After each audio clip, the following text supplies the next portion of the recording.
Alright guys, so continuing the Marvel movie marathon, today's movie that I'm going to be talking about is the third and final solo entry in the Iron Man series. It's Iron Man 3, which is directed by Shane Black. Iron Man 3 kicks off the start of Phase 2 and signifies a turning point in the MCU because this was when Kevin Feige really started taking risks with his choice of directors for these movies. Shane Black, writer of the Lethal Weapon series, had only one directing credit to his name before Iron Man 3, which was Kiss Kiss Bang Bang, which also starred Robert Downey Jr. So to give him the reins to Marvel's staple commodity was a bit of a gamble. Iron Man 3 is definitely one of the more divisive films in the MCU canon. Some people love it, some people hate it. Let me know what you think of it in the comment section down below. The most common complaint about it is the handling, or I guess the mishandling, of the iconic villain from the comics, the Mandarin, who's played in this film by Ben Kingsley. Me, I'm not a comic reader, so I had no pre-existing emotional connection to this character, so it didn't bother me like it did others. It's been a good few years since I've seen Iron Man 3, but I remember I enjoyed it,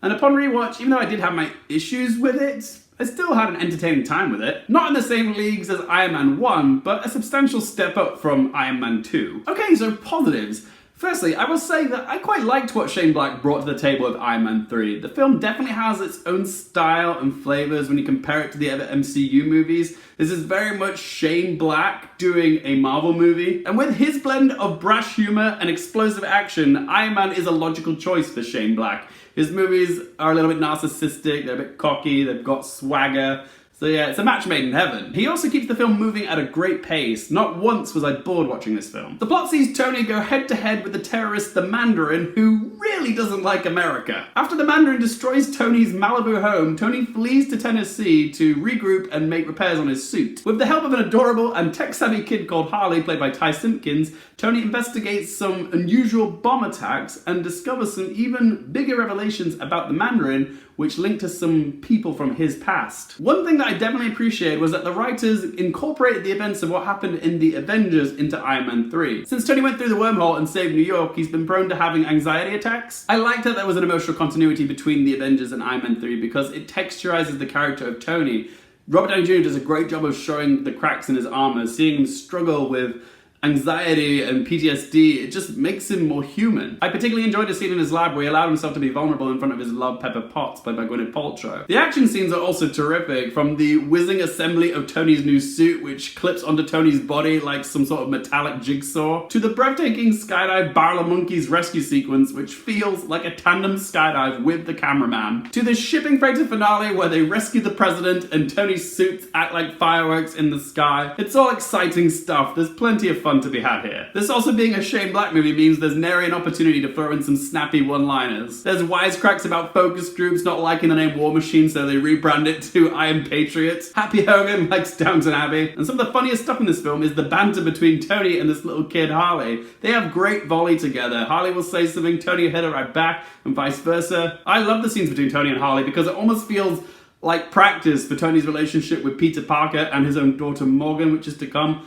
It's great character growth seeing him warm to the possibility of having children. But I also love that this was a back-to-basics arc for Tony. Tony's greatest weapon has always been his intelligence. And this film really explores Tony's other alter ego, not so much Iron Man, but the mechanic. The guy who built his first Iron Man suit in a cave from a box of scraps. Even without his Iron Man suits, Tony is still a superhero in his own right. Right now, let's talk about the negatives. Now, as much as I enjoy the brazen energy that Shane Black brings to the Iron Man franchise, there are times where it does come across a bit goofy. Like the stuff with Happy Hogan taking his new job as head of security of Stark Industries way too seriously. Like he's tailing suspects in his own time. This is way above his pay grade. There's a scene where Tony dances in his lab, which I swear to God is only a few rungs below this. Sorry, Tobey Maguire. Some of the editing choices, like the use of screen wipes, are a little bit kitsch. Gwyneth Paltrow in a sports bra living her WWE fantasy.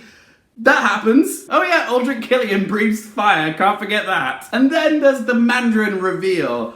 To be honest, I don't hate it. This type of twist fits in perfectly with the tone of this film, and Shane Black and Ben Kingsley are so committed to it that I found it enjoyable, not irritable. I'm sure you guys have your own opinions on it. The Mandarin, hit or miss? Let me know in the comment section down below. Hashtag not my Mandarin, or maybe he is. And like Iron Man 2, Iron Man 3 borders on being overstuffed. There's a lot going on, too many subplots which don't all come together as tidily as it thinks it does. Guy Pearce does his best to add some depth to Aldrich Killian, but his motives are so blah. So yeah, another forgettable villain in the MCU. Rebecca Hall's also in this, and I feel like we're supposed to care about her, but I didn't. And much like the characterization of the supporting players, the CGI in this is a little bit hit or miss in places. Like, the suits look fantastic, the finale is really well done, except for the extremis stuff, where they start getting all hot and glowy and fiery.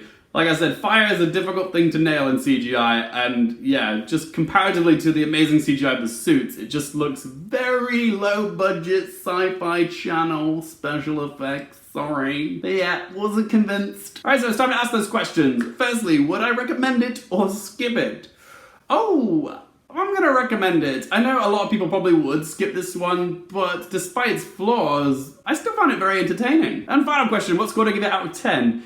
Improvement on Iron Man 2, but not in the same league as Iron Man 1 or the Avengers, so I'm gonna give Iron Man 3 a score of 6.5 out of 10. As always though guys, this is just one bloke's opinion. I want to hear from you guys. What did you guys think of Iron Man 3? Do you love it? Do you dislike it? Would you watch it? Would you skip it? Whatever you guys think of this movie, be sure to let me know in the comment section down below. If you want to follow me on Twitter or Instagram, you can find all those links in the description. Don't forget to hit that like button, and if you want to follow me for more content like this, don't forget to click subscribe. And as always, thank you guys so much for watching. For more things related to movies, TV, and popcorn culture, I'm Luke Carefield, and I'll see you next time.